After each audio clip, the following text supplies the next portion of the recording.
Tribuners, jumpa lagi dalam program Trilogi Tribun Lombok, Dialog dan Inspirasi. Pada kesempatan kali ini kita akan mendapatkan banyak inspirasi dari Bapak Murnan, Ketua DPRD Kabupaten Lombok Timur. Pak Nan, selamat pagi. Pagi, Pak. Apa kabar Pak Nan? Alhamdulillah baik-baik. Ya, Pagi ini memang sedang cerah ini. sedang cerah ini di Selong ini, udaranya luar biasa Pak Nan ya. Ya, tadi pagi apa aktivitasnya ini Pak Nan? Ya, sebelum ke sini saya sempat silaturahmi ke beberapa tempat, ya termasuk tadi ke KPU. KPU ya. Ya, saya izin buka masker. Oh ya, baik, ya, baik. Tribuners, ini buka masker ya. Silakan. Ya. Pak Nan, Bapak itu kan latar belakangnya adalah guru ya. Ya. Latar belakang guru kimia lagi. Tapi kenapa tiba-tiba ini ada di satu dunia yang berbeda, yaitu di jalur politik? Ini bisa diceritakan ya, berbagi inspirasi lah kepada Tribuners ini, bahwa background pendidikan, justru sebagai pendidik kemudian menjadi wakil rakyat, tentu ada sentuhan yang berbeda. Ini silakan.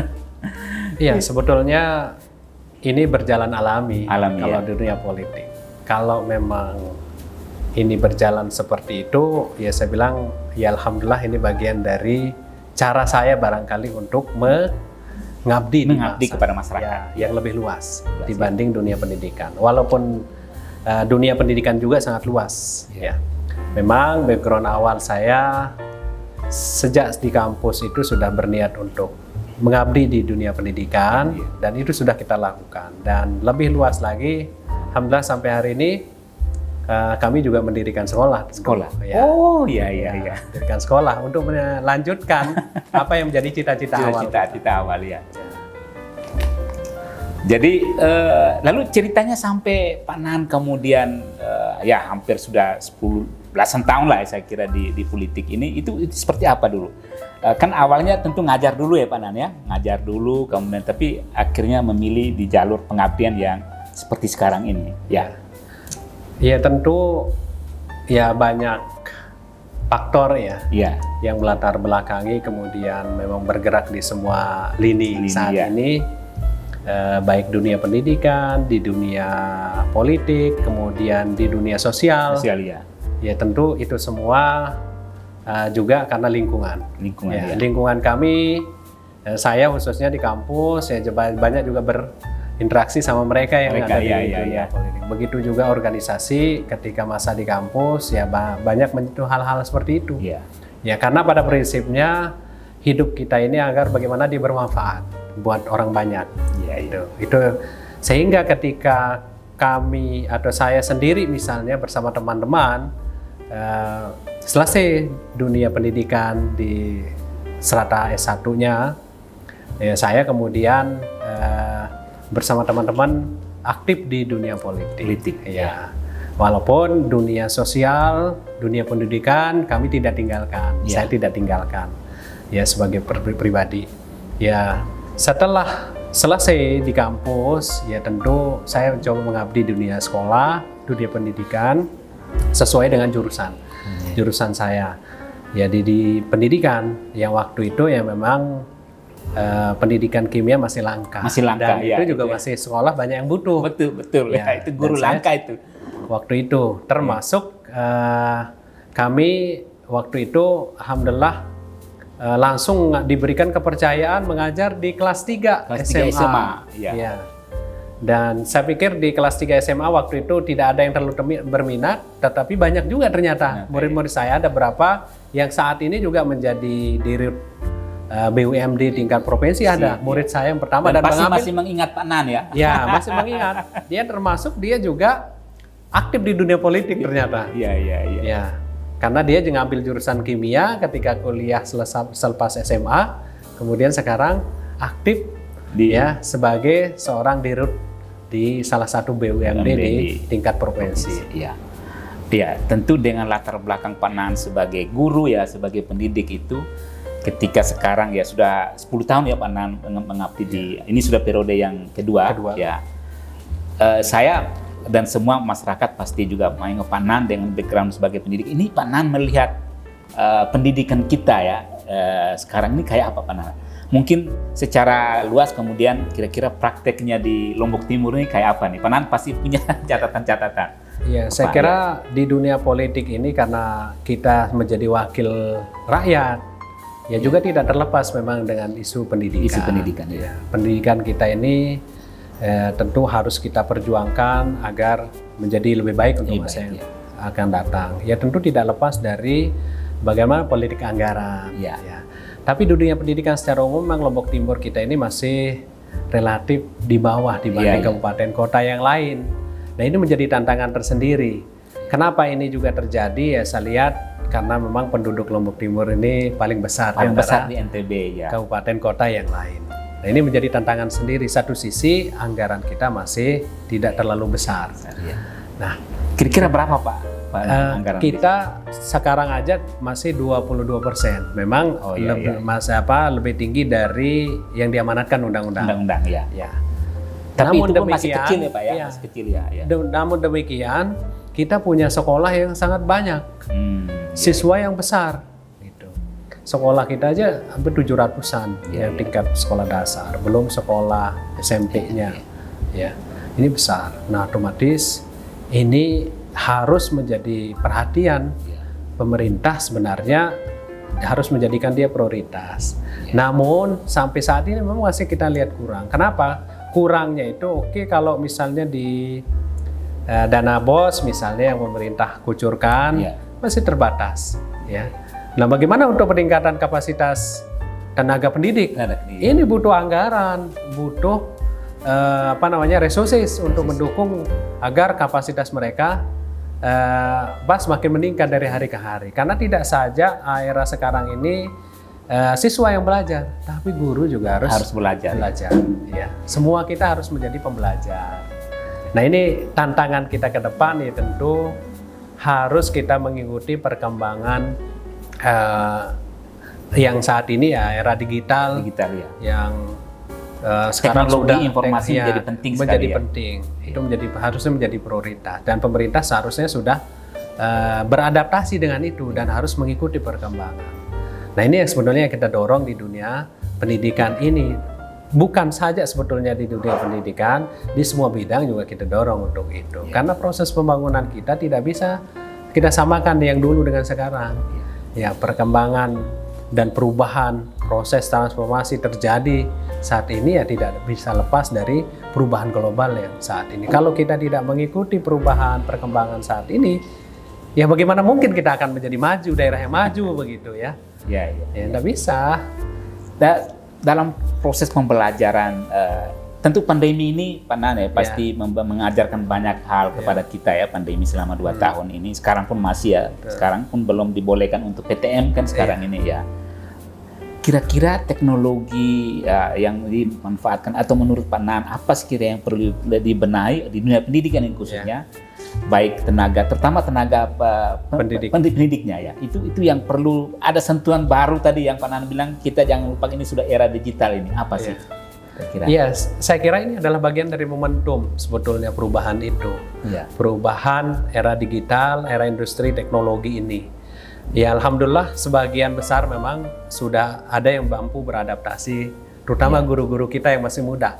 Oh yang muda-muda ya Pak ya? Sudah ada yang buat inovasi, kreativitas ya dengan dengan teknologi yang saat ini yang sedang berkembang begitu ya. Bahkan sudah orang sudah sebagian besar memakai.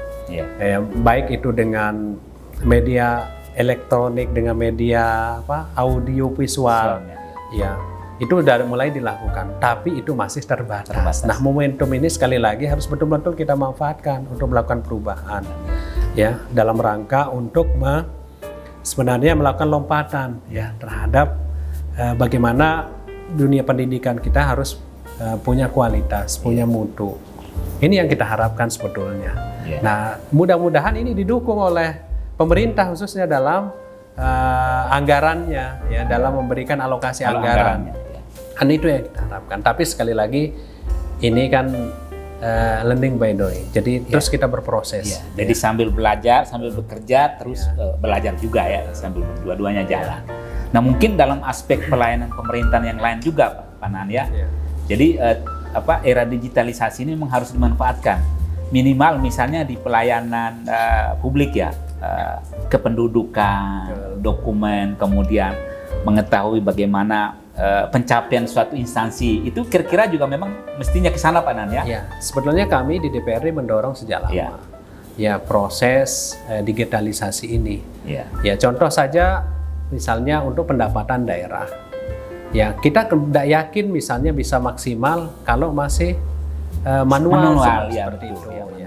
Kami dorong misalnya proses-proses pembayaran dengan proses pembayaran non tunai misalnya. Itu akan efektif sekali.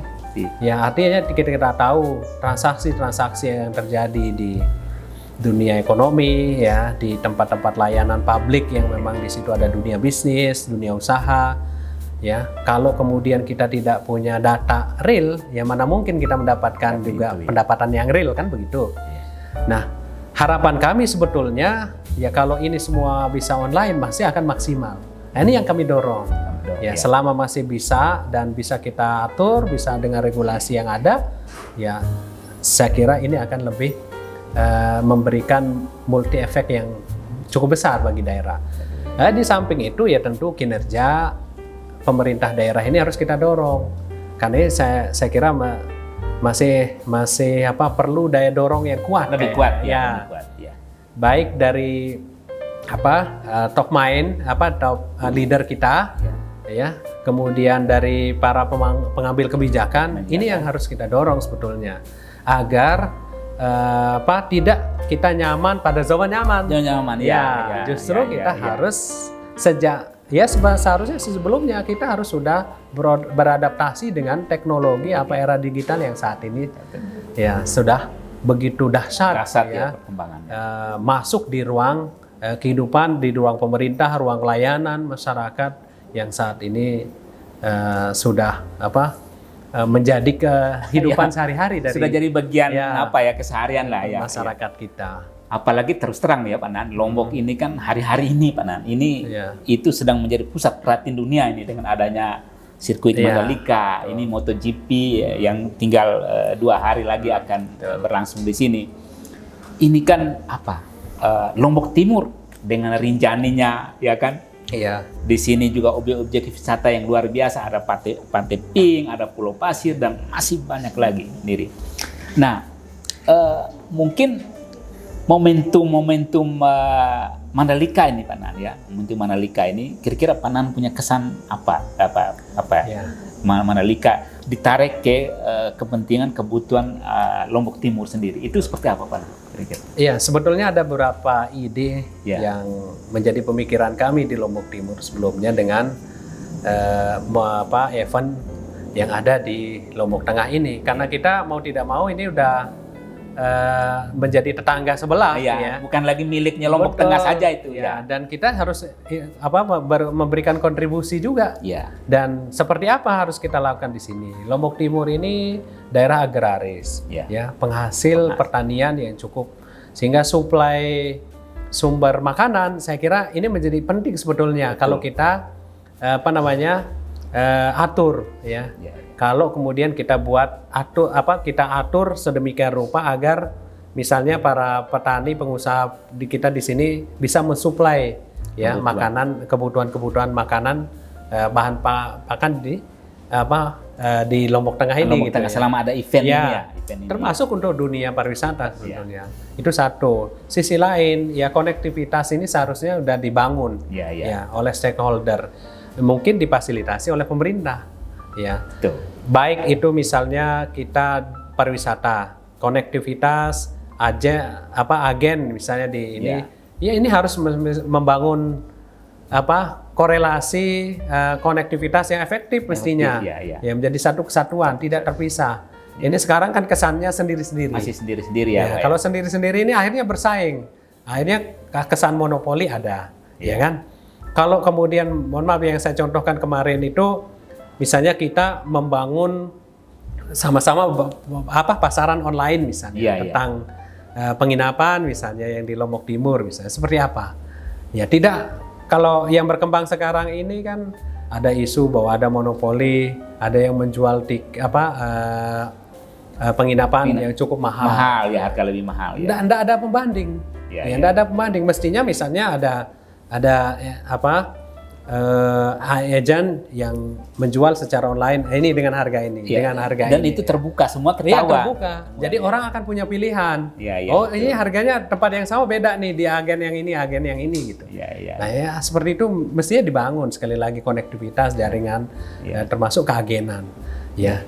Di sisi lain pernah juga saya usulkan tuh beberapa bulan yang lalu, bagaimana kalau misalnya Pak Gubernur mencarikan kita investor buat kereta gantung dari Ekas ke Mandalika misalnya. Wah, keren itu. Seperti itu kan ada sesuatu yang tidak mungkin saat ini, ya kan? Betul ya. Kalau memang konektivitas infrastruktur jalan belum ada. Iya. Gitu. Ya kan bisa saja misalnya dengan menghubungkan penginapan yang ada di kawasan selatan dengan wilayah Mandalika. Dengan jarak yang dekat kalau ada sarana fasilitas itu gitu. Ini ya kan? mungkin menjadi semacam catatan untuk ke depan ya, karena di situ banyak juga penginapan yang bagus walaupun terbatas. Nah, sumber potensi laut juga banyak. Di situ kan banyak ada lesehan-lesehan apung gitu ya. Yang katanya kekurangan fasilitas tempat makan kuliner kurang. Nah, sementara di situ kita punya fasilitas beberapa. Nah, kalau ini ada yang menghubungkan cepat dengan transportasi yang memadai, kenapa enggak? Kan begitu. Berarti poinnya adalah aksesibilitasnya. Konektivitas antar daerah ini yang harus dipikirkan mestinya baik oleh daerah kita sendiri ya atau oleh pemerintah di kita di atas ya. Untuk mendukung semua karena enggak cukup fasilitas yang saat ini untuk mendukung event-event yang ada saat ini. Apalagi ini saya katakan event premium ini. Premium memang betul. Iya, event premium. Justru tidak ada yang lebih tinggi lagi dari ini ya. Nah, karena dengan event premium ya tentu kita harus siapkan juga yang saya kira itu mendukunglah daerah kita. Tinggal bagaimana kita sebetulnya membuat kebijakan-kebijakan yang mengarah ke sana. Tapi kan memang ini menjadi agendanya Pak Nan dan teman-teman saya kira di DPR kan ini ke depan harus kita dorong. Mengawal ya, Pak ya. Harus kita dorong. Ya, benar. Tadi kan memang yang Pak Nan katakan Lombok Timur ini itu pensuplai pangan boleh bilang nomor 1 di NTB ini karena di sini ya daerahnya. Dan untuk itu memang sudah seharusnya konektivitas ini didukung oleh ke sana sehingga semuanya terdistribusi secara baik ya seperti itu. Atau mungkin ada catatan lain dari Pak Nan ini tentang Lombok Timur ini Pak Nan ya. Sebagai anggota pimpinan dewan ini punya catatan banyak. Saya kira kita bagaimana sebetulnya mau segera berubah saja ya. Dari zona nyaman ke zona yang menantang. Nyaman ke menantang jadi jangan kita senang pada posisi saat ini nyaman-nyaman saja gitu ya. Tapi harus ada batu loncatan yang mestinya kita lakukan.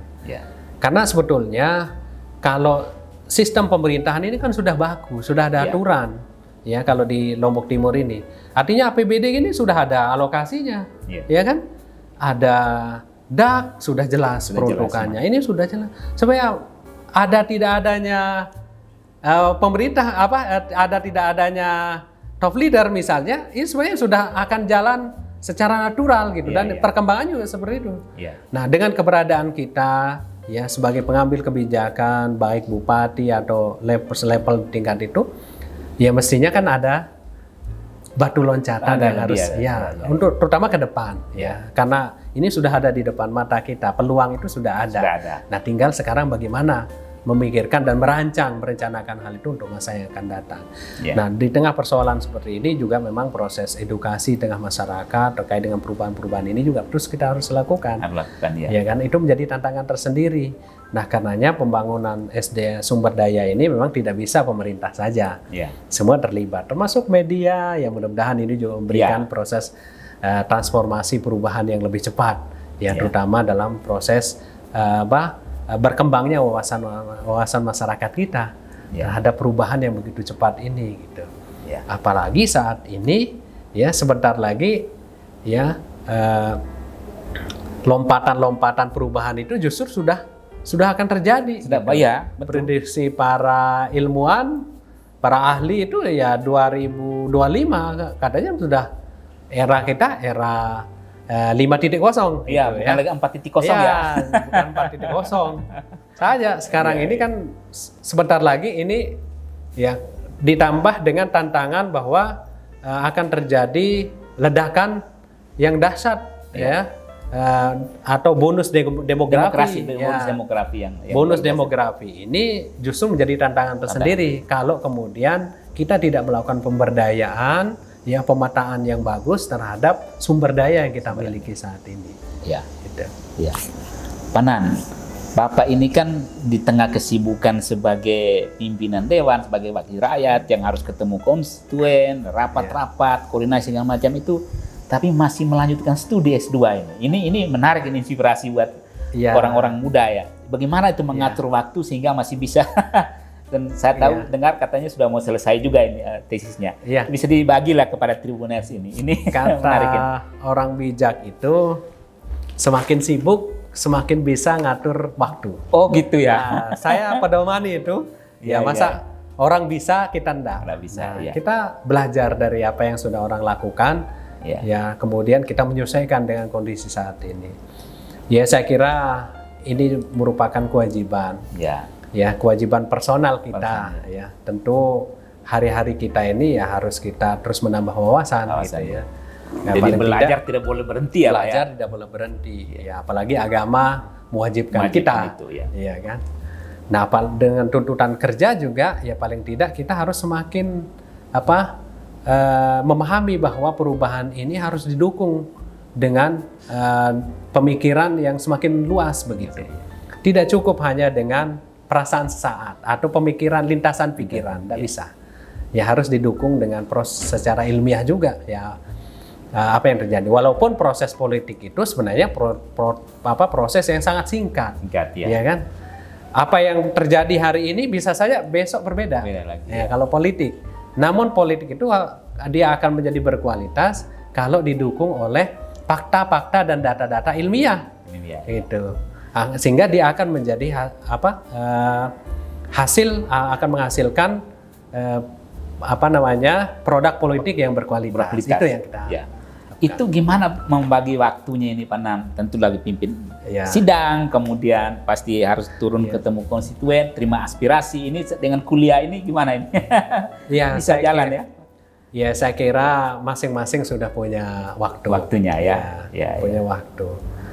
Ya, saya juga tidak bisa bayangkan misalnya kalau agama saja memberikan kewajiban seperti awal misalnya kayak sholat yang 50 kali gitu ya.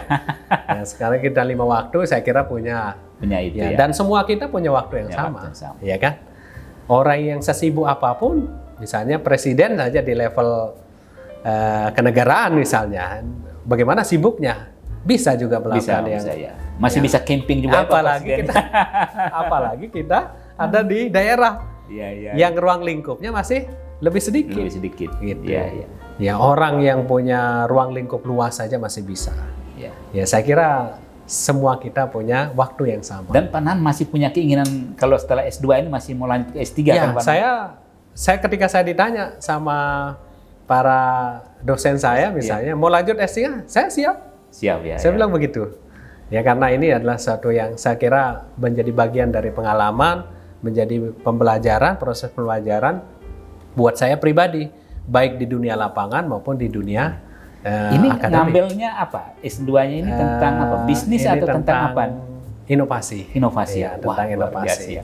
Karena inovasi ini luas, bisa saja tentang kebijakan kebijakan publik, bisa saja dunia bisnis, bisa saja kebijakan ya dalam lingkup yang lebih sederhana.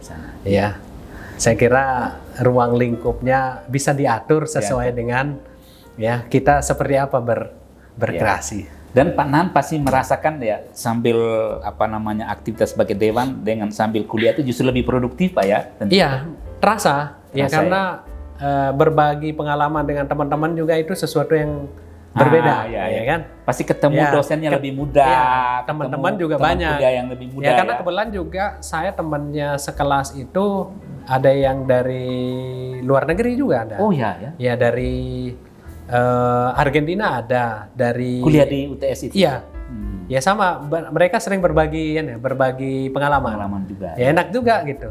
Jadi memperkaya. Ya, ada juga dari Iran itu. Ada kalau nggak salah ada 5 atau 7 itu. Itu dari luar. Iya, dari luar. Teman kuliahnya Pak. Teman kuliah. Jadi sering sharing informasi, ya apa yang terjadi di situ, kemudian seperti apa di sini. Jadi kita tidak melihat dunia kita hanya di sini saja gitu. Oh, yang lain juga melakukan yang sesuatu yang berbeda walaupun halnya sama. Sama. Ya, atau istilahnya persoalannya misalnya sama, tapi dia melakukan hal yang berbeda. Beda. Gitu. Bisa saja juga misalnya kita punya profesi, ada teman-teman yang misalnya jadi guru, dia punya pengalaman berbeda. Gitu. Ada sesuatu yang baru yang kita dapatkan. Dan apa yang terjadi saat ini, kita pelajari, ya kita baca, gitu ya. Jadi saya kira di situ pengalaman yang kita luar biasa. Artinya benar studi dan ini tekad S3 Pak. Ini sudah janji kepada Tribuners ini Pak Panan ya. Jadi amin. Ini bagian dari doa dan ini doa, ini bagian doa kira-kira. Optimisme insya Allah. Suatu waktu bisa terwujud. Panan terakhir. Panan silakan menyampaikan semacam harapan, semacam pesan lah ini kepada Tribuners ya tentang hal-hal yang tadi inspirasi Panan ini sekali lagi sebagai di tengah sibuk sebagai anggota dewan, masih punya aktivitas tugas-tugas tapi juga tetap belajar ya, terus belajar yang kata Panan tadi yang menurut saya penting sekali adalah belajar tidak pernah berhenti ya, terus belajar ini. Silakan Panan sampaikan. Iya, saya kira Tribuner ini adalah cara baru ya, cara kontekstual bagaimana kemudian memberikan inspirasi buat kita semua. Ya saya kira generasi muda kita banyak, kemudian kita bisa mendapatkan pengalaman dari mana saja, ya dari sumber apa saja, ya sehingga saya melihat Tribuner ini insya Allah akan menjadi inspirator bagi semua kita. Ya karenanya mari kita sama-sama mengembangkan potensi kita pribadi ini untuk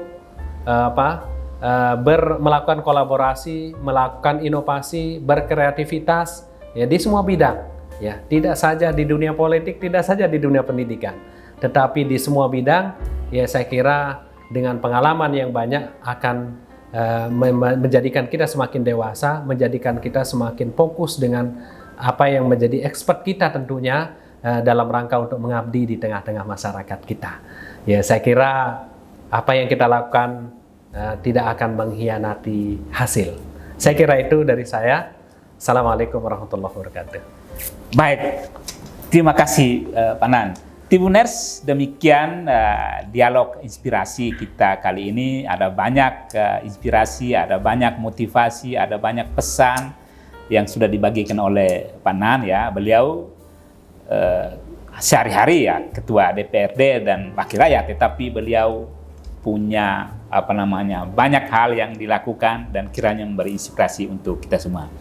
Baik Tribuners, kita jumpa lagi dalam dialog inspirasi Tribun Lombok berikutnya. Terima kasih. Panan, terima kasih. Ya. Salam sehat selalu Pak. Ya. Semoga kita bahagia terus. Ya.